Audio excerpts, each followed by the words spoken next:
Welcome to exam sir study. This is Shivam Gupta. मैं discuss करने वाला हूं डीएलएड थर्ड सेमेस्टर का महत्वपूर्ण विषय संस्कृत शिक्षण को। इसमें संस्कृत के महत्वपूर्ण क्वेश्चन रखे गए हैं जो आपकी परीक्षा के लिए उपयोगी हैं, यानी कि संपूर्ण किताब का निचोड़ इसमें रखा गया है। इसमें सारे के सारे इंपॉर्टेंट क्वेश्चन है। इसकी जो पीडीएफ आपको है हमारे Telegram group exam sir study में आपको मिल जाएगी। इसके अलावा हमारे अन्य सोशल मीडिया हैंडल से आप जुड़ सकते हैं, जिसमें आपको बहुत सारी जानकारियाँ स्टडी को लेकर मिलती रहती हैं। डीएलएड से जुड़ी महत्वपूर्ण जानकारी तथा डीएल के सभी सेमेस्टर की तैयारी करने के लिए एग्जाम सर स्टडी को सब्सक्राइब करें, जिससे आपको बेल आइकन को प्रेस करके आपको सारी की सारी वीडियो की नोटिफिकेशन मिल जाए। चलेंगे अपने पहले महत्वपूर्ण क्वेश्चन की ओर, देख लेते हैं हमारा क्वेश्चन क्या है। क्वेश्चन आपका आता है पाणिनि ने वर्णों को कितने सूत्रों में प्रस्तुत किया है। अगर बात करेंगे पाणिनि की तो उन्होंने कितने वर्णों में किया था, 14 में किया था। इसको हम डिटेल में देख लेते हैं। पाणिनि ने अष्टाध्यायी में स्पष्ट रूप से प्रारंभ में लिखा है कि संस्कृत वर्णों की उत्पत्ति जो है किससे हुई है, शिव के डमरू से हुई है। उन वर्णों की पाणिनि ने 14 सूत्रों में प्रस्तुत किया है। जैसे कि आपका पहला हो गया, दूसरा हो गया। पहले में आपका हो गया आ ई उ अड़ा और रि री ला ता, दूसरे में हो जाएगा आपका प्लुत लगेगा ता में, और जैसे ही तीन में हो जाएगा ए ओड़, और ऐसे ए ओच, ऐसे करके आपके 14 के 14 आपके सूत्र हो जाएंगे। आप इसको देख सकते हैं, इसकी आपको पीडीएफ मिल जाएगी जिसको आप डिटेल में देख सकते हैं। क्योंकि समय बहुत कम है इसलिए हम लोग जल्दी आगे आगे चलेंगे, आपको पीडीएफ भी मिल जाएगी। चलते हैं अगले क्वेश्चन पर। क्वेश्चन हमारा हो जाएगा वर्ण कितने प्रकार के होते हैं। आपसे पूछा जा सकता है कि वर्ण कितने प्रकार के होते हैं। जैसा कि आपको पता होगा वर्ण 2 प्रकार के होते हैं, स्वर और व्यंजन। देख लेते हैं। स्वर वर्णों का उच्चारण स्वतंत्र रूप से होता है, किंतु व्यंजन के उच्चारण में स्वरों की सहायता लेनी पड़ती है। यानी कि स्वर के उच्चारण में किसी भी व्यंजन की सहायता नहीं लेनी पड़ती है, लेकिन व्यंजन को आवश्यकता होती है किसकी, स्वरों की, लेकिन स्वर को नहीं होती है।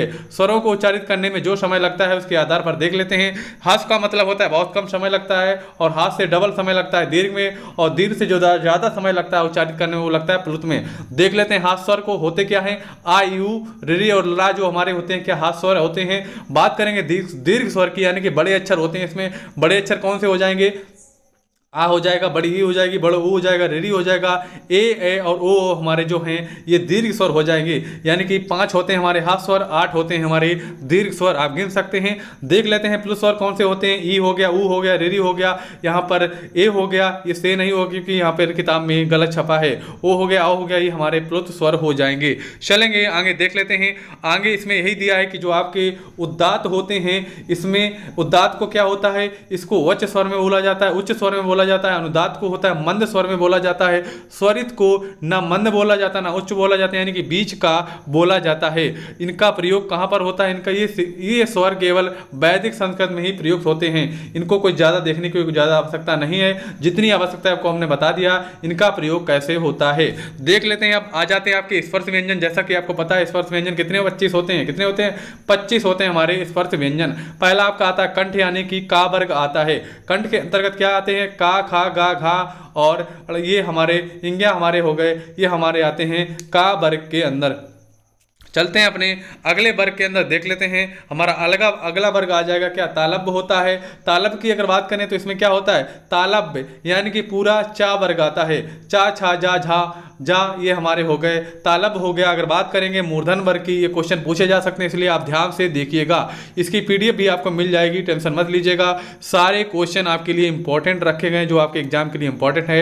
आपके पास भी समय कम है, इसलिए आपको हम जल्दी जल्दी से सब बता दे रहे हैं। मूर्धन में आपको हो जाएगा टा वर्ग होता है, टा ठा डा अड़ा अड़ा, ये हमारे हो जाएंगे, ये हमारे हो जाएंगे मूर्धन। ऐसे आप याद कर सकते हैं। जैसे कि आप याद कर सकते हैं, शॉर्टकट ट्रिक होती है केटीएम बाइक आती है और उसके आगे लिख दो 2। केटीएम का मतलब, के का मतलब हो जाएगा कंठ, और टी से हो जाएगा आपका तालब्य, यम से हो जाएगा मूर्धन्य, और दा से हो जाएगा क्या, दंत हो जाएगा, और ओ से ओष्ठ हो जाएगा, जिससे आपको इसका क्रम याद रहेगा। यानी केटीएम 2 से आपको इसका पूरा क्रम याद रहेगा, जिससे आप इसको नहीं भूलेंगे।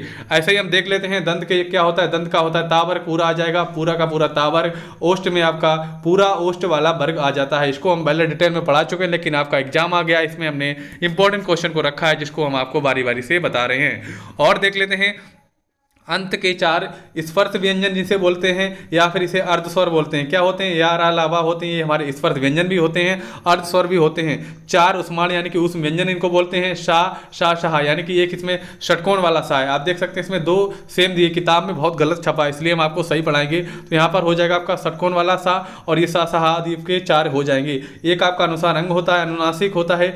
एक विसर्ग आपका अंगा यानी कि विसर्ग होता है। विसर्ग के अनुसार एक जीवा, मूली, का तथा खा जो एक का और खा से पहले उच्चारित होते हैं, तथा 2 उपमानीय पा तथा फा जो पा फा से पहले पूर्व उच्चारित होते हैं। और 4 आपके यम होते हैं। कौन से? कू, खू, गू, गू, ये आपके 4 यम होते हैं, इनको आप याद रखना है। यू द्वारा प्रदर्शित करते हैं, वे केवल वैदिक संस्कृत में प्रयुक्त होते हैं, यानी कि ये आपके हैं वैदिक संस्कृत में ही प्रयोग किए जाते हैं। चलेंगे अब मेन क्वेश्चन की ओर। क्वेश्चन आपका जाता है संधि के बारे में बहुत ज़्यादा पूछा जाता है। संधि दे दी जाएगी, आपको पूछा जाएगा कौन सी संधि है, या आपको इसका विग्रह करने को दे दिया जाएगा। देख लेते हैं इसके बारे में, देख लेते हैं। जोड़ या मिलाना संधि विच्छेद करने को आ जाता है। जोड़ या मिलाना, जोड़ या मिलाने का मतलब क्या होता है? संधि का मतलब होता है जोड़ या मिलाना। 2 शब्दों को मेल को हम संधि कहते हैं। ऐसे सामान्य भाषा में समझ लेते हैं। 2 वर्णों की अत्यंत निकटता के कारण उनका जो योग बनता है उसी को संधि कहा जाता है, यानी कि 2 वर्णों की निकटता के कारण जो योग बनता है उसे हम संधि कहते हैं। अर्थात व्यवधान रहित 2 वर्णों की अधिक संयुक्तता के कारण उत्पन्न विकार को ही संहित या संधि कहा जाता है। जैसे कि आपका देव प्लस आलय बराबर देवालय होता है, ये हमारा क्या हो जाएगा? ये हमारा संधि हो जाएगा। अब देख लेते हैं संधि के बारे में, समझ लेते हैं। संधि के 3 रूप होते हैं। कौन से? आपको पता है, स्वर होता है, व्यंजन होता है, विसर्ग होता है। अगर संस्कृत की बात करेंगे तो हम स्वर संधि को अच संधि भी कहते हैं, और व्यंजन संधि को हम हल संधि भी कहते हैं। इसको आप याद रखना, कहीं कहीं पे क्वेश्चन आ जाएगा हल संधि को बताइए, आपको ये नहीं पूछा जाएगा व्यंजन संधि, हल संधि आ जाएगा तो आपको बताना पड़ जाएगा। ऐसा ही आपका होता है विसर्ग संधि। पहले हम बात करेंगे स्वर संधि की। स्वर संधि का मतलब होता है, दूसरे शब्द में बोल सकते हैं, अच संधि भी बोल सकते हैं, यानी कि परस्पर 2 स्वर वर्णों, यानी कि 2 स्वर वर्ण आएंगे। पहले स्वर प्लस स्वर की अत्यंत निकटता से दोनों स्वरों की रूप में होने वाले परिवर्तन या विकार को ही स्वर संधि कहा जाता है। जैसे विद्या प्लस आलय, विद्या में आ निकल रहा है, आलय से पहले आ है, तो हमारा क्या हो जाएगा? हमारा हो जाएगा विद्यालय, ये हमारा विद्यालय हो जाएगा। चलते हैं अब जान लेते हैं संधि, जो स्वर संधि हैं कितने प्रकार की होती हैं। स्वर संधि 7 भेद प्रचलित हैं, जिनमें मुख्य 4 भेदों का निरूपण किया जाएगा। यहाँ पे 4 नहीं किया जाएगा, 5 का निरूपण किया जाएगा। यहाँ पर भी गलत लिख दिया गया है। मुख्य 5 भेदों का निरूपण बताया जाता है, यानी कि 5 भेद आपके परीक्षा में पूछे जा सकते हैं। जैसे कि आपका हो गया दीर्घ संधि, गुण संधि, वृद्धि संधि, यण संधि, अयादि संधि, यहीं तक पूछा जाता है। और ये आपके दे दिए गए पूर्व रूप संधि, पर रूप संधि, इसके बारे में नहीं पूछा जाता। ये 6-7 नंबर की नहीं पूछा जाता है। अब जान लेते हैं हल संधि या व्यंजन संधि के बारे में। क्या होता है? जहाँ किसी व्यंजन का किसी के बाद वाले व्यंजनों वर्णों के साथ मेल होता है तथा परस्पर मिलने से जो परिवर्तन होता है उसे व्यंजन संधि कहते हैं, यानी कि व्यंजन व्यंजन वर्णों का जो योग बनने से परस्पर मिलने से जो परिवर्तन आता है वही हमारा व्यंजन संधि होता है। बात कर लेते हैं विसर्ग संधि की। जहाँ विसर्ग यानी विसर्ग का चिन्ह लगा है से परे किसी स्वर व्यंजन के होने पर जो विकार उत्पन्न होते हैं उसे विसर्ग संधि कहते हैं। क्या कहते हैं? उसे विसर्ग संधि कहते हैं। अब चलते हैं समास के बारे में। समास बहुत पूछे जाते हैं आपके क्वेश्चन में। समास के देख लेते हैं। द्विगु समास किसे कहते हैं? उदाहरण सहित आपको समझाना है। समास का शब्द का अर्थ है संक्षेप, अर्थात 2 या 2 से अधिक शब्दों के अर्थ में परिवर्तन किए बिना आकार में छोटा रूप प्रदान करना, भाषा में संक्षिप्त और सुंदरता लाने के लिए समास का प्रयोग किया जाता है। आगे देख लेते हैं इसके बारे में। 2 या 2 से अधिक सार्थक शब्दों को मिलाकर एक समस्त सार्थक स्वतंत्र शब्द बने तो उसे समास कहते हैं। जैसे आपका हो जाएगा शुष्क पत्राणि, नव पुष्पाणि, मधुर रसवरे, ये हमारे हो जाएंगे समास। बात करेंगे समास विग्रह की, यानी कि समास के शब्दों का अलग अलग करके लिखना समास विग्रह हो जाता है। जैसे कि आपका हिंदी में होता है माता और पिता, ठीक है, ये समास का विग्रह यानी कि हो सकता है, कहलाता है। जैसे शुक्राणि, पत्राणि, नवाणि, पुष्पाणि, मधुर रसवरे, ये आपके उदाहरण हो जाएंगे। चलिए अब हम चलते हैं मेन चीज़ देख लेते हैं, समास के भेद देख लेते हैं। समास के भेद कितने होते हैं? आपके 6 प्रकार के समास होते हैं। कौन कौन से होते हैं? आपका होता है द्वंद्व समास, द्विगु समास, कर्मधारय समास, तत्पुरुष समास, बहुब्रीहि समास और अव्ययी भाव समास। इसको हम एक एक करके बारी बारी देखते हैं। पहले आ जाएगा आपका द्वंद्व समास, यानी कि इसमें चा का लोप होता है, यानी कि बीच में आपका चा का प्रयोग होता है। अगर हिंदी की बात करेंगे तो बीच में और आता है, जैसे माता पिता। जैसे कि आपका संस्कृत में इसको बोलते हैं पितरो, इसको हम डिटेल में देख लेते हैं। इस समास के दोनों ही पद प्रधान होते हैं। दोनों पदों के संबंध जोड़ने के लिए चा का प्रयोग किया जाता है। जैसे कि पितरो, पितरो को हम हिंदी में लिखते हैं माता और पिता, लेकिन इसको संस्कृत पितरो लिखेंगे, जिसका मतलब होता है संस्कृत में माता व पिता चा। ऐसे ही आपको संस्कृत में लिखने पड़ेगा। अगर हिंदी में आएगा तो आपको हिंदी के तरीके तरीके से लिखना पड़ेगा। अगर संस्कृत में आएगा तो आपको संस्कृत तरीके से लिखना पड़ेगा। ऐसे ही एक उदाहरण आपका हो जाएगा रामकृष्ण, यानी कि रामस्य कृष्ण, रामस्य और कृष्ण इसके उदाहरण हो जाएंगे। चलते हैं अपने नेक्स्ट क्वेश्चन के ऑप्शन पर। इस क्वेश्चन के ऑप्शन देख लेते हैं। इसके 3 प्रकार होते हैं। अगर बात करेंगे द्वंद्व समाज के 3 प्रकार होते हैं। पहला होता है इतरेतर द्वंद्व, दूसरा होता है समाहार द्वंद्व और तीसरा होता है एक शेष द्वंद्व। ये हमारे क्या हो गए, द्वंद्व समाज के 3 भेद हो गए। अब देख लेते हैं द्विगु समाज के बारे में। द्विगु समाज के बारे में जान लेते हैं, जिसका पहला पद संख्यावाचक होता है। द्विगु समाज में क्या होता है, जिसका पहला पद जो है संख्यावाचक होता है उसे द्विगु समास कहते हैं। इस प्रकार का प्रयोग समूह अर्थ में होता है। जैसे कि आप देख सकते हैं त्रिलोकी, यानी कि त्रि लगा है तो इसका मतलब क्या हो गया, त्रि का मतलब हो गया पहले संख्यावाची है तो हमारा ये क्या हो जाएगा, हमारा द्विगु समास हो जाएगा। जिसको अगर विस्तार में लिखेंगे यानी कि समास विग्रह करके लिखेंगे तो हो जाएगा त्रयाणाम लोका नाम समाहारा, इसका हो जाएगा। ऐसे ही हमारा हो जाएगा दशाना आन अनम समाहारा, हमारा हो जाएगा दशाननम हो जाएगा। ऐसे ही हो जाएगा पंचानाम घाटानाम समाहारा, यानी कि इसको हम पंचवटी कहेंगे। त्रयाणाम भुवनाम समाहारा जो हमारा त्रिभुवन हो जाएगा।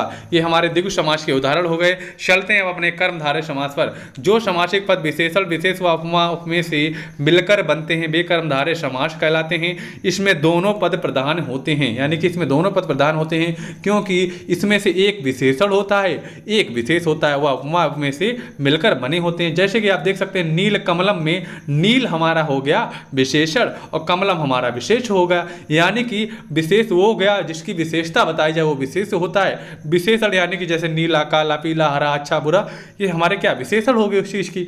जैसे हमारा हो गया नील कमल। महाजन यानी महा हमारा हो गया विशेषण और जना हो गया मतलब लोग, बहुत सारे लोग हमारे हो गए क्या, इसका अर्थ हो जाएगा बहुत सारे लोग, तो हमारा हो जाएगा ये एक हो जाएगा। इसको हम कहेंगे कर्मधारय समास। एक हमारा हो जाएगा इसमें विशेष, एक हो जाएगा विशेषण। ऐसे होगा हमारा महापाप। ठीक है, ये इसके उदाहरण हो गए। अगर बात करेंगे कर्मधारय समास के कितने प्रकार होते हैं तो इसके प्रकार भैया 4 होते हैं। कौन कौन से होते हैं देख लेते हैं। विशेषण कर्मधारय होता है, उपयपद विशेषण कर्मधारय, रूपक कर्मधारय और लास्ट वाला होता है आपका उपमान कर्मधारय। चलेंगे अपने अब तत्पुरुष पर, देख लेते हैं तत्पुरुष के बारे में। तत्पुरुष समास में उत्तर पद प्रधान होता है। कौन सा होता है भैया, उत्तर पद प्रधान होता है। प्रथम पद में द्वितीय से लेकर सप्तमी तक की विभक्तियां लगती हैं। इसका विग्रह विभक्ति के अनुसार किया जाता है। जैसे कि इसमें दिया है उत्तर पद प्रधान होता है, जैसे कि राजपुत्र, राजा का पुत्र, ये हमारा क्या हो गया, तत्पुरुष समास हो गया। इसमें क्या लगती हैं, विभक्तियां आती हैं, यानी सप्तमी तक की विभक्तियां लगाई जाती हैं। इसके बारे में देख लेते हैं। तत्पुरुष के भेद जैसे होते हैं इसके बारे में देख लेते हैं। जैसे कि द्वितीय पुरुष दिया है, इसके पहले पद में द्वितीय विभक्ति का प्रयोग होता है, यानी कि द्वितीय विभक्ति से स्टार्ट होता है, प्रथम विभक्ति से नहीं स्टार्ट होता, यानी कि कर्ता से स्टार्ट इसका नहीं किया जाता है। उत्तर पद में क्या प्रत्यांत होता है, जैसे गजम में आरूढ़, गजारूढ़ हो गया, शरणम आपन्न यानी कि शरणापन्न हो गया, ये हमारे इसके उदाहरण हो गए। ऐसे ही देख लेते हैं तृतीया के दिए, इसके पहले पद में तृतीय विभक्ति का प्रयोग होता है, जैसे आपका धनेन हीना हो गया, धन से हीना, यानी ठीक है, मासेनपुर मासपुर हो गया, आचार कुशला हो गया, ऐसे इसके उदाहरण हो गए। अब देखेंगे भैया बहुब्रीहि समास को। इसमें क्या होता है, इसमें दोनों पद प्रधान होते हैं तथा दोनों पद किसी तीसरे पद की विशेषता बताते हैं, यानी कि इसमें जो मेन शब्द आता है वो तीसरा आ जाता है। जैसे आ जाता है दशाननम, यानी कि 10 शीश हैं जिसके, लेकिन इसका अर्थ दूसरा आ जाता है। किसके हैं भैया, रावण के हैं। यानी कि दोनों पद प्रधान ना होकर जो उसमें पद जो तीसरा दिया नहीं है उसका जो अर्थ निकलेगा वो प्रधान होता है, उसको हम बहुब्रीहि समास कहते हैं। इसके भी भेद भैया 2 होते हैं, जैसे कि आपका हो गया समानाधिकरण और व्यधिकरण, इसके 2 रूप हो गए। अब चलेंगे अव्ययी भाव समास के ऊपर, देख लेते हैं अव्ययी भाव समास क्या होता है। इसमें पहला पद आपका अव्यय होता है या उपसर्ग होता है, इसके आगे देख लेते हैं, और यही प्रधान होता है, यानी कि पहला पद जो दिया होता है वही प्रधान होता है। वो पद होता क्या है, अव्यय हो या उपसर्ग हो। दूसरा पद संज्ञा शब्द होता है, इसका विग्रह उस अव्यय या उपसर्ग के अर्थ के अनुसार किया जाता है। समस्त पद नपुंसकलिंग एकवचन में होता है, इसके रूप नहीं चलते, ये विभिन्न अर्थों के लिए प्रयोग किया जाता है। इसके उदाहरण आपको दिख रहे हैं, इसके उदाहरण दिए गए हैं। अब चलेंगे अपने अगले क्वेश्चन की ओर, देख लेते हैं हमारा अगला क्वेश्चन क्या है। अगला क्वेश्चन भैया है द्वि शब्द का पुल्लिंग तथा स्त्रीलिंग में द्वितीय तथा चतुर्थी विभक्ति में रूप लिखिए। द्वि का अगर लिखेंगे तो क्या हो जाएगा, एक वचन में इसका द्वितीय विभक्ति हो जाएगा द्वितीयम हो जाएगा, द्वितीय हो जाएगा द्विवचन, और तृतीय में हो जाएगा द्वितीयान, और ऐसे ही इसका हो जाएगा द्वितीयस्मय बोलो या द्वितीया बोलो या द्वितीयाभ्याम हो जाएगा इसका चतुर्थी में, और इसका हो जाएगा द्वितीयभ्या, क्या हो जाएगा द्वितीयभ्या हो जाएगा। इसका स्त्रीलिंग में देख लेते हैं। स्त्रीलिंग में भैया देखेंगे तो हो जाएगा द्वितीयाम, द्वितीय और द्वितीया, द्वितीय में, द्वितीया में, द्वितीयाए, द्वितीयाभ्याम और द्वितीयभ्या। ठीक है, ये इसके हो जाएंगे स्त्रीलिंग में। अब हम देखते हैं राम शब्द के रूप में सभी व्यक्तियों को वचन में लिखिए। अगर राम के आपने याद कर लिए तो आप चाहे राम के हों चाहे बालक के हों, जितने भी पुरुष लिंग के दिए जाएंगे इसके तो आप सभी याद कर सकते हैं। सिर्फ आप राम के देख लीजिए, उसी अनुसार ये बदल जाएंगे। जैसे कि इसका दिया है रामा, रामो, रामः। ठीक है, क्या है? राम, रामो, रामा, विसर्गें लगेंगी इसमें, ध्यान रखना। रामम, रामो, रामान, ये हमारी हो जाएंगी द्वितीय विभक्ति में। चलेंगे अब आगे देख लेते हैं इसके और क्या दिए हैं। तीसरा हो जाएगा आपका रामेण, रामाभ्याम, रामे, रामाय, रामाभ्याम, रामेभ्या। ठीक, इसका हो जाएगा रामात, रामाभ्याम और हो जाएगा रामेभ्या। रामस्य, रामयो, रामाणाम और हो जाएगा रामे, रामयो, रामेशु, हो जाएगा हे राम, हे रामो, हे रामा, ये इसके हो जाएंगे रूप। चलेंगे अपने अगले क्वेश्चन पर। क्वेश्चन आ जाता है कि हरि शब्द के सभी रूप आपको बताने पड़ जाएं तो कैसे बताएंगे? तो हो जाएगा हरि, हरि, हरया, हरिम, हरि, हरीन, हरिणा, हरिभ्याम, हरिभि, हरे, हरिभ्या, हरिभ्याम, हरिभ्या, हरे, हरिभ्याम, हरिभ्या। आप देखेंगे तो इसमें देखो ऐसे याद कर लो कि इसमें 2 हरि हरि दिए हैं, 3 हरिभ्याम दिए हैं और 2 हर्यो दिए हैं। इससे आप आराम से याद कर लेंगे। मतलब आप ऐसे याद करिए इस तरीके से, ये पहले याद कर लो, फिर ये याद कर लो, फिर याद कर लो, ऐसे आपको जल्दी याद हो जाएंगे। आप देख सकते हैं इसमें जैसे कि दिया है, इसके आगे आप देख सकते हैं जैसे हरे दिया, हरिभ्याम दिया, हरिभ्या दिया है, हरे दिया, हर्यो दिया, हरिणाम दिया है, हरो दिया, हर्यो दिया, हरिसु दिया है, हे हरि, हे हरि, हे हरि, हे हरिया, इसके हो जाएंगे। चलेंगे अपने अगले क्वेश्चन पर। क्वेश्चन आ जाता है संस्कृत में लकार का क्या अर्थ है, इनका वर्गीकरण कीजिए। अगर बात करेंगे संस्कृत में लकार कितने होते हैं? 10 लकार होते हैं। विभिन्न कालों तथा अवस्थाओं को लकार कहा जाता है। काल तथा अवस्था भेद से संस्कृत में 10 लकार माने जाते हैं, परंतु पाठ्यक्रम में केवल निम्नलिखित 5 प्रमुख लकारों को ही दिखाया गया है, यानी कि 5 की आवश्यकता पड़ती है, 5 ही निर्धारित किए गए हैं और आपके 5 ही परीक्षा में पूछे जाते हैं। जैसे कि अगर बात करें लट लकार आपका वर्तमान काल होता है, लट लकार होता है भूतकाल और लट लकार होता है भविष्यत काल, लोट होता है आज्ञावर्धक और विधिलिंग होता है आपका विधि अर्थक होता है। देख लेते हैं आगे क्वेश्चन है इस्ता अम्लकार को थोड़ा आगे देखेंगे, डिटेल में आपको अच्छे से समझाएंगे। इस्ता धातु को आप विधिलिंग मध्यम पुरुष में तीनों वचनों के रूप में बताइए। बात करेंगे रिश्ता की तो क्या हो जाएगा? मध्यम में हो जाएगा तिष्ठे, तिष्ठितम और तिष्ठेत, ये हो जाएगा। बात करेंगे अगर पट धातु की जैसे लकार आपको बताया तो इसका हम एक अभी बता दे रहे हैं, आगे और भी आपको बताएंगे। देख सकते हैं अगर पट का लट लकार यानी कि वर्तमान काल अगर पूछा जाए तो कैसे कर सकते हैं? एक तरफ आप लिखेंगे पुरुष और एक तरफ लिख देंगे एक वचन, द्विवचन, बहुवचन। उसके बाद आपको नीचे लिखना है प्रथम पुरुष, मध्यम पुरुष और उत्तम पुरुष। पहले देखेंगे प्रथम पुरुष के तो क्या हो जाएंगे? पठति, पठता, पठंती, पठसी, पठता, पठत, पठामी, पठाओ, पठामा। बहुत ईजी है, इसको आप आराम से याद कर सकते हैं। ये रूप से बहुत ज्यादा ईजी होते हैं। चलते हैं अपने अगले क्वेश्चन पर। क्वेश्चन है संस्कृत शिक्षण की विधियां लिखिए, यानी कि संस्कृत शिक्षण की विधियां कौन कौन सी हो सकती हैं। पहली आपकी हो जाएगी निगमनात्मक तथा आगमनात्मक विधि। इसमें क्या होता है कि निगमनात्मक विधि का कोई सामान्य सिद्धांत बताकर उसकी जांच या पुष्टि के लिए अनेक उदाहरण दिए जाते हैं। निगमनात्मक में होता है कि आपको कोई सिद्धांत दे दिया जाएगा लेकिन उसकी जांच या पुष्टि के लिए आपको बहुत सारे उदाहरण भी दे दिए जाते हैं। लेकिन आगमनात्मक में पहले क्या होता है? उदाहरण दे दिए जाते हैं और उसका सामान्य जो नियम है वो बच्चों से ही निकलाया जाता है, यानी कि आपसे ही निकलाया जाता है। इसके बारे में देख लेते हैं। संश्लेषात्मक तथा विश्लेषणात्मक विधि आपको बतानी है। अगर इसकी बात करेंगे तो पाठ्य वस्तु में उपस्थित करने का ढंग यदि ऐसा है तो पहले अंशों का देकर तब पूर्ण वस्तु का ज्ञान कराया जाता है। यानी संश्लेषात्मक में ये होता है कि पहले अंशों में बताया जाता है, उसके बाद पूर्ण रूप से बताया जाता है। यदि पहले वाक्य सिखाकर तब शब्द और अंत में वर्ण सिखाए जाते हैं तो विश्लेषणात्मक विधि होती है। यानी कि विशेषण की अगर बात करेंगे तो इसमें क्या होता है कि पहले वाक्य पूरा बता दिया जाता है, फिर वाक्य को छोटे छोटे अंशों में बताया जाता है। लेकिन संश्लेषणात्मक में क्या होता है? छोटे रूप में बताया जाता है, फिर बड़े रूप में बताया जाता है। इसका उल्टा हो जाएगा। अब बात करेंगे वस्तु विधि की, तो वस्तु विधि में क्या होता है? बच्चों को पढ़ाने के लिए वस्तुओं का प्रदर्शन करके उनके विषय में ज्ञान प्रदान किया जाता है, जहां मूर्त में अमूर्त की ओर शिक्षण सूत्र का प्रयोग किया जाता है। चलते हैं हम दृष्टांत विधि में। दृष्टांत विधि भी पूछी जाती है भैया बहुत अच्छे से। इसमें चित्र, चित्रपट आदि के सहारे वस्तु का स्पष्टीकरण किया जाता है। साथ ही उपमा, उदाहरण आदि के लिए विषय का स्पष्टीकरण हो सकता है। अब बात करेंगे प्रश्नोत्तर विधि की। प्रश्न यद्यपि एक युक्ति है, फिर भी इस विधि का प्रयोग सर्वाधिक किया जाता है, इसे प्रश्नोत्तर विधि कहते हैं। अब जान लेते हैं, कुछ आपको शब्द दे दिए जाएंगे, उनका हिंदी बतानी पड़ेगी आपको। जैसे कि ये संस्कृत बतानी पड़ेगी, हिंदी शब्द दे दिए जाएंगे तो आपको संस्कृत बताई पड़ेगी। जैसे कि आपको दिया जाएगा परवल को क्या कहते हैं, तो कुलकम हो जाएगा। बैल को ब्रसवा कहते हैं, मिर्च को मरीचिका, और हंस को मराला बोलते हैं, यानी कि मराला का मतलब हलंत लगाना पड़ेगा, मतलब विसर्ग लगानी पड़ेगी आपको। हाथी का हस्ती हो जाएगा, कबूतर का कबूतर हो जाएगा, और केला का कदली फल हो जाएगा, लाल का रक्ता हो जाएगा, यानी कि विसर्ग लगी तो रक्ता बोल सकते हैं इसको।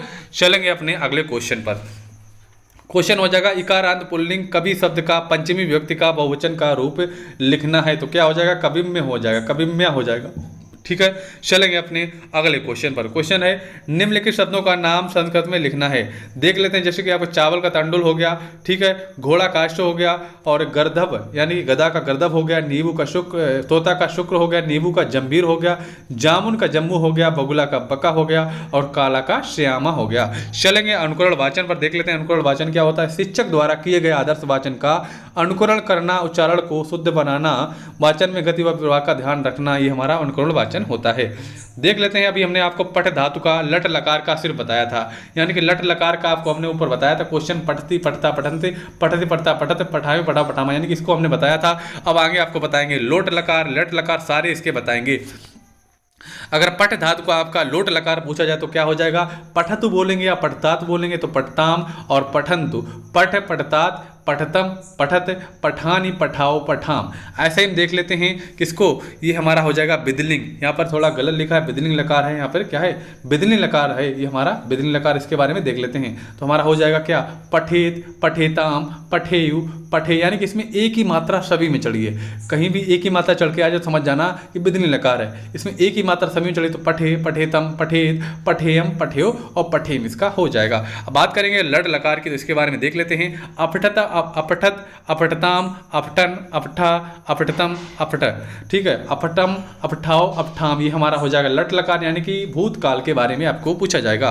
अब चलते हैं लट लकार के बारे में। लट लकार का बहुत इजी होता है। जो लट लकार होता है सेम लट लकार, यानी कि वर्तमान के समान भविष्य काल भी होता है, सिर्फ यहाँ पे स्यति लगता है, सिर्फ क्या स्या और या लगता है बस, और सब सेम है। स्या आदिशा और या लगता है और सब सेम है, आप देख सकते हैं। ऐसे आप देख सकते हैं जो लट लकार है इसका सेम है, यानी कि जो बाद में वर्ड लगा है सभी में सेम लगा है, सभी में सेम लगा, आप देखेंगे सेम लगा है। लोट जो लट लकार इसका सेम लगा, देख सकते हैं इसमें बिल्कुल सेम लगा, सिर्फ में स्या और या आ गया, बिल्कुल सेम है ऊपर जैसा। ऐसे ही आप इसको याद कर सकते हैं। तो इसका हो जाएगा पठिष्यति, पठिष्यता, पठिष्यन्ति, पठिष्यसि, पठिष्यता, पठिष्यत, पठिष्यामि, पठिष्यावा, पठिष्यामा। चलते हैं अपने अगले क्वेश्चन पर। क्वेश्चन आपके पूछ दिया जाता है, वाच्य पूछे जाते हैं, वाच्य आपको पूछे जाएंगे, वाच्य कितने प्रकार के होते हैं और सभी वाच्य के बारे में बताना पड़ जाता है। जैसे कि ऐसे बात करें, कृतवाच्य आपका होता है क्या, कृतवाच्य आपका जो होता है, इसमें कृतवाच्य आपका जो होता है, इसमें कर्ता में प्रथमा तथा कर्म में द्वितीय विभक्ति होती है। क्या होता है, इसमें कर्ता जो होता है इसमें प्रथमा लगती है, लेकिन कर्म में द्वितीय विभक्ति लगती है। जैसे कि आप देख सकते हैं इसमें कर्ता में लगी है प्रथमा, लेकिन ग्रामम हो गया, यानी कि द्वितीय विभक्ति लगी है गच्छति। जैसे रमा ग्रंथम पठति, इसमें ये नियम लग गया। अब बात करेंगे अगर कर्मवाची, तो इसमें क्या होता है, इसमें कर्म में प्रथमा विभक्ति लगती है, यानी कि उल्टा हो गया। इसमें कर्ता में प्रथमा लगती है, इसमें कर्म में प्रथमा लगेगी, लेकिन कर्ता में इसमें तृतीया लगती है। कौन सी तृतीय विभक्ति होती है, इन दोनों वाच्यों में क्रिया प्रथमांत पद अनुसार होती है। कैसे, प्रथमांत पद अनुसार होती है। जैसे देख सकते हैं देवदत्तेन ग्रामः गम्यते, ठीक है, रमैया ग्रंथा पठन्ते। अब देखते हैं भाववाच्य को। इसमें क्या होता है, कर्ता में तृतीय विभक्ति लगती है, यानी कि इसमें भी कर्ता में तृतीय विभक्ति लगती है, लेकिन इसमें कर्म का मतलब बात नहीं बताएगी, इसमें कर्म नहीं होता है। तथा क्रिया आत्मनिवेदी प्रथम पुरुष एक वचन की ही होती है। जैसे देवदत्तेन हसते, यानी कि इसमें कर्म नहीं दिया गया, शिशुना रुदते, जिसमें कर्म ना दिया जाए तो समझना भाववाच्य है। चलेंगे अपने अगले क्वेश्चन पर। इसमें परिवर्तन दिखाया गया, जैसा कि आप देख सकते हैं कृतवाच्य से भाववाच्य में बदलने का नियम दिखाया गया है, कैसे बदला जाता है, और इसमें बदला गया देवदत्त हसती है, इसको हमने कर्मवाच्य में बदल दिया तो देवदत्तेन हसते हो जाएगा। ऐसे ही नीचे वाला हो जाएगा। चलेंगे अपने अगले क्वेश्चन पर। क्वेश्चन आ जाता है आगत्य शब्द में उपसर्ग तथा धातु प्रत्यय अलग अलग करिए। अगर बात करेंगे उपसर्ग किसको कहते हैं, उपसर्ग वो होते हैं जो शब्दों के पहले जुड़ते हैं, और प्रत्यय आपके होते हैं जो बाद में जुड़ते हैं, जैसा कि आप समझ गए होंगे। तो ऐसे इसमें आगत में मतलब अलग हटाया गया है। उपसर्ग इसमें आ हो जाएगा, क्योंकि पहले जो जुड़ता है उपसर्ग हो जाएगा, और जो बाद में जुड़ता है प्रत्यय हो जाएगा, तो बाद में अय आएगा। तो इसका आगत्य का अलग अलग कर दिया, बीच में धातु हो जाएगी गत, बाद में अय, और इसको जोड़ दिया गया तो बन जाएगा हमारा आगत्य। चलेंगे अपने अगले क्वेश्चन पर। क्वेश्चन है 1 से 30 तक की संख्याओं का संस्कृत में अनुवाद कीजिए। आप इसको थोड़ा बुक से पढ़िएगा, यानी कि किताब से पढ़िएगा। इसमें आप देखेंगे जो संख्याएं दी हैं, इनको संख्या को देख के जाइए, इसका क्वेश्चन जरूर आता है, यानी कि ये क्वेश्चन जरूर आता है। आप देखेंगे तो इसमें आपको अंतर मिलेगा, जो किताब में लिखा है और जो मॉडल में लिखा है उसमें आपको अंतर मिलेगा, इसलिए आप किताब से पढ़ के जाइएगा इनको। यानी कि 50 तक आप देख लीजिएगा, 30 तक देख लीजिएगा, आपको जरूर कोई ना कोई फंस जाएगी। इससे ऊपर भी आ जाता है तो आप मेन जैसे देख लीजिएगा, जैसे कि आपका 70 हो गया, 80 हो गया, 90 हो गया, 100 हो गया, ऐसे अगर देख लेंगे तो आप सारी निकाल लेंगे, चाहे कहीं से आ जाए आप उसको निकाल लेंगे, उसको लिख देंगे। चलते हैं अपने अगले क्वेश्चन पर। क्वेश्चन हमारा हो गया तब्यत यानी कि तब तथा अनियर अनि प्रत्ययों का प्रयोग किस लकार में किया जाता है। अब अगर चाहे तो हम इनकी जो पीडीएफ है इसकी की पीडीएफ आपको किताब से हम उस पर यानी कि टेलीग्राम पर डाल देंगे, आप इसकी पीडीएफ देख लेना, हम टेलीग्राम पर डाल देंगे इनकी, ठीक है। चलते हैं अपने अगले क्वेश्चन पर। क्वेश्चन हमारा है तब्य तथा अनियर प्रत्ययों का प्रयोग किस लकार में किया जाता है, दोनों प्रत्ययों का 100 उदाहरण समझाइए।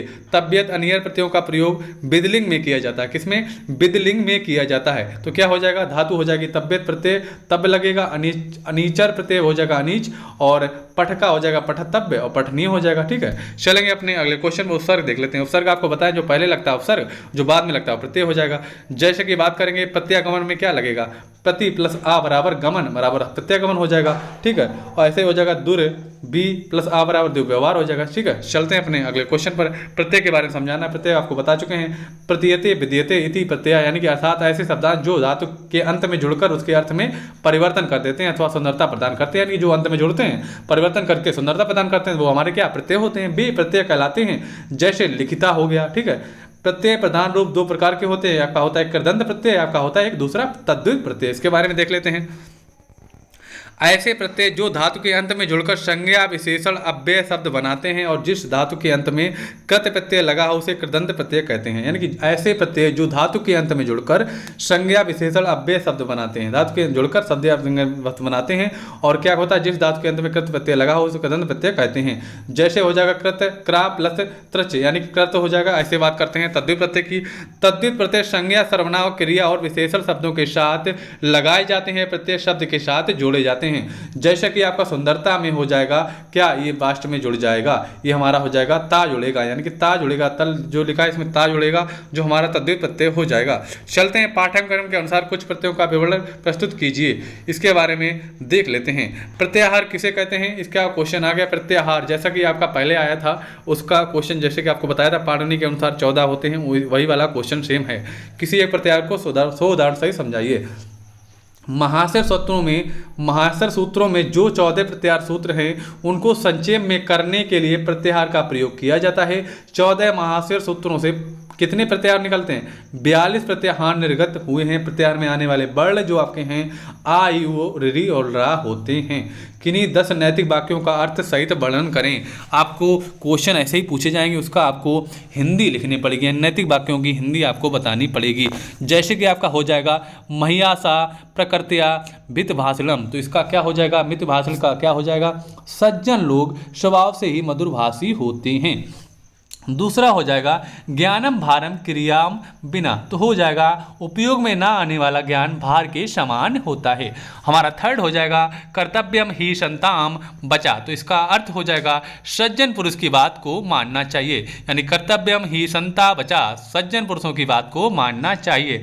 विभूषणम मौन पंडिता नाम का अर्थ हो जाएगा मूर्खों का सबसे बड़ा गहना क्या होता है, चुप रहना ही होता है। अगर कोई बात आपको नहीं आ रही है, कोई मूर्ख है, कुछ अगर चुप रहेगा तो उसका जो स्वभाव है नहीं खुलकर आएगा, अगर वो बोलेगा तो सब लोग समझ जाएंगे। समय एवं करोति का बलाबलम, समय एवं करोति बलाबलम का मतलब हो जाएगा समय ही मनुष्य को सबल और निर्बल बनाता है। चलेंगे अपने अगले क्वेश्चन पर, यानी कि इसका छठा क्वेश्चन है सत्यम ब्रूयात प्रियम ब्रूयात न ब्रूयात सत्य माँ प्रियम, तो क्या हो जाएगा इसका मतलब, सत्य बोलना चाहिए, प्रिय बोलना चाहिए, सत्य बोलना चाहिए, प्रिय बोलना चाहिए। ठीक है, फिर दिया है अप्रिय, अप्रिय सत्य को नहीं बोलना चाहिए, यानी कि अप्रिय सत्य को नहीं बोलना चाहिए। हितम मनोहारी चा दुर्लभम बचा, तो क्या हो जाएगा, हितकारी और प्रिय लगने वाली बात एक साथ संभव नहीं होती। चलते हैं अपने 8 नंबर पर, देख लेते हैं। यत्र नारिस्तु पूजन्ते रमन्ते तद देवता, तो जहाँ नारियां पूजी जाती हैं वहाँ देवता निवास करते हैं। अविवेका परमपदा पदम, क्या हो जाएगा, अविवेका परमा पदम पदम, तो हो जाएगा अज्ञान समस्त आपत्तियों का आधार है। चलते हैं आगे, देख लेते हैं। विद्या धर्मेण शोभती, विद्या धर्म से ही शोभा देती है। चलेंगे अपने अगले क्वेश्चन पर। क्वेश्चन आपका बहुत इंपॉर्टेंट है, इसको ध्यान से देखिएगा, ये क्वेश्चन आपके आ जाते हैं परीक्षा में। बात करेंगे अगर सुलेख की, तो क्या होता है, लिखित अभिव्यक्ति में लिखना एक कला है, अतः लिखने का उचित अभ्यास होना चाहिए। बालक ठीक गति से लिखे, यानी कि किताब को किताब से देखकर आप उसको साफ साफ लिख रहे हैं तो उसको हम साफ भाषा में कह सकते हैं, सुलेख कहते हैं। चलेंगे अपने नेक्स्ट पर, नेक्स्ट हो जाएगा अनुलेख। अनुलेख का अर्थ है जैसे लिखा गया है ठीक वैसा ही लिखना चाहिए, यानी कि लिखना है, इसे सुलेख भी कहा जाता है। यानी कि जैसा लिखा है वैसा ही आपको लिखा जाता है, सुलेख से मिलता जुलता है। इसके लिए अभ्यास पुस्तिकाएं आती हैं जिसमें प्रत्येक पृष्ठ के ऊपर एक पंक्ति में मोटे रूप में सुंदर ढंग से शब्द का वाक्य लिखा होता है तथा इस वाक्यांश के नीचे रिक्त पंक्तियां होती हैं। इन पंक्तियों पर ऊपर वर्णित पंक्ति को देखकर अक्षर व शब्द लिखना है। यह क्रिया बालक स्वयं करता है तथा स्वतः ही देखकर उसे अनुरूप में बनाने की कोशिश करता है। चलेंगे इसके श्रुतलेख पर। श्रुतलेख किसे कहते हैं, श्रुत का अर्थ है सुनना, अर्थात सुनकर उसी बात को लिखना। यहाँ अध्यापक बोलता जाता है तथा बालक उसके द्वारा बोले गए वाक्यों में बोली गई सामग्री को लिखित रूप में व्यक्त करता है। इसे ही क्या, श्रुतलेख कहते हैं। क्या कहते हैं, इसे ही श्रुतलेख कहते हैं। चलेंगे अपने आगे क्वेश्चन पर नहीं चलेंगे क्योंकि क्वेश्चन हमारे खत्म हो गए। अगर फ्रेंड्स आपको हमारा वीडियो अच्छा लगा तो वीडियो को लाइक करें और ज़्यादा से ज़्यादा इस वीडियो को शेयर करें। अगर चैनल को सब्सक्राइब नहीं किया सब्सक्राइब कर लें और आपको जो PDF है टेलीग्राम पर तुरंत मिल जाएगी। जो क्वेश्चन भी छूट गए उसकी भी PDF मिल जाएगी। अब आपको मिलते हैं अपने अगले वीडियो में, तब तक के लिए जय हिंद, वंदे मातरम साथियों।